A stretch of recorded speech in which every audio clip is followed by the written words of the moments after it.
Okay, well, Mark Lauren, welcome to Patriot to the Core. Appreciate you joining me today. My pleasure. I wanted to, before we get into, your book, you are your own gym, and I know you've got some other things out there too, but I wanted to talk about your time in the military and maybe go back to the early days of, I'm wondering, because right now you seem to be in tip-top shape. What kind of shape physically were you in when you joined the Air Force? I was in good shape when I joined the Air Force. I was in really good shape. I mean, I had wrestled in high school, and just so right after wrestling season ended, before the end of the year, I also competed then in my high school's bodybuilding show, where I won the overall division. So and then I think I had something like 8 months to prepare for the special operations community, where I really started like doing a lot of the water work. So I was probably physically as ready as I could have been. All right, so were you above or were you ahead of the other people early on in the pipeline when you started? Physically, absolutely, yeah. Physically, I went in really strong. So um, yeah, my calisthenics were really solid. I could run. I couldn't fin swim. You put those rocket fins on me, and I felt like I was going backwards. Um, but the thing, to be totally honest, the thing that failed me um, completely, I think, was just sort of the work ethic and leadership and like some of the communication skills that I think a lot of the kids that kind of grow up in suburbia America are lacking, and that probably like more like the farm boys would have a better hold of. So were you a suburban kid? Yeah, I was. Luckily, my saving grace was really the fact that I wasn't spectacular physical condition, which allowed me kind of like the time I needed to catch up with the other skills, which I'd mainly say was just um, leadership and communication and things like that. So how did you get in? Like, what was your workout regimen like in high school, and how did you learn to do what you did then at the young age? I started with Well, I ran a little track in middle school, and I think, I mean, even in middle school, without ever even running track, I mean, going out for the track team in the sixth and seventh grade, I would get into the 5 minute miles without any kind of real preparation. So um, I think genetically I was blessed in some ways, but then um, doing track, I learned about basically strength training and doing calisthenics. And I started when I was 12 years old, and I never stopped. So by the time I was before I was 13, I had done over 600 nonstop sit-ups, and I could knock out about 100 push-ups, good push-ups, and that was just from like doing stuff next to my bed at night. I wrestled in high school, like I said, and once I was a teenager, I got into lifting weights. So even as a teenager, I could bench press twice my body weight, um, and so I think I would eat like a madman, and I don't think I ever got up above 158 pounds. But I was benching 315, and I had a good squat and deadlift and all that. And I guess because my pound for pound weight strength was pretty good, I could still run. So I could run 2 miles in under 12 minutes, which for that kind of strength was pretty good. Dang.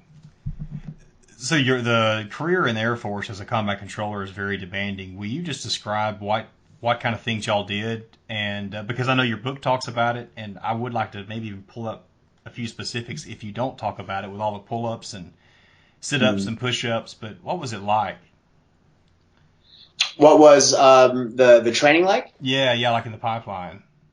Well, I mean, I guess the thing that stands out the most to me was at the time, pararescuemen and combat controllers went to the indoctrination course, which which was 10 weeks long, nine to 10 weeks long, and it's a volunteer career field, so it's one of those deals where you can at any time quit and take a break, and not you can't take a break, but you can stop.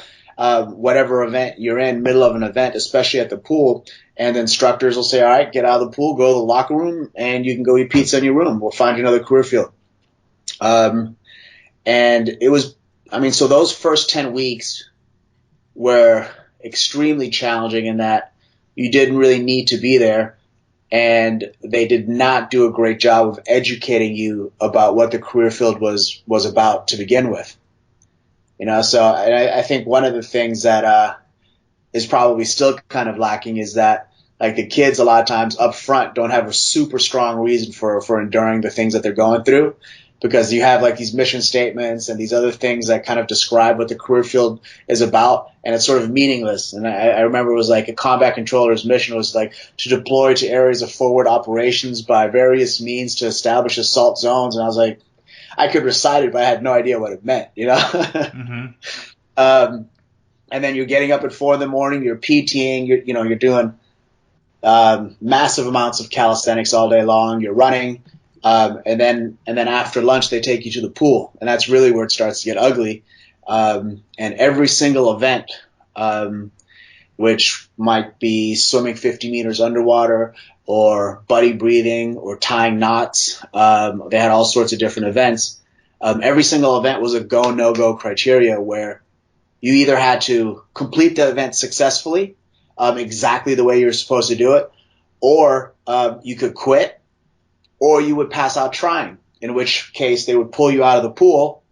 They probably didn't have to revive you because you don't start trying to suck in water for, I don't know, like 60 seconds or something like that. I've actually never seen anybody pass out underwater and actually need to be resuscitated, and I've seen a bunch of dudes pass out underwater.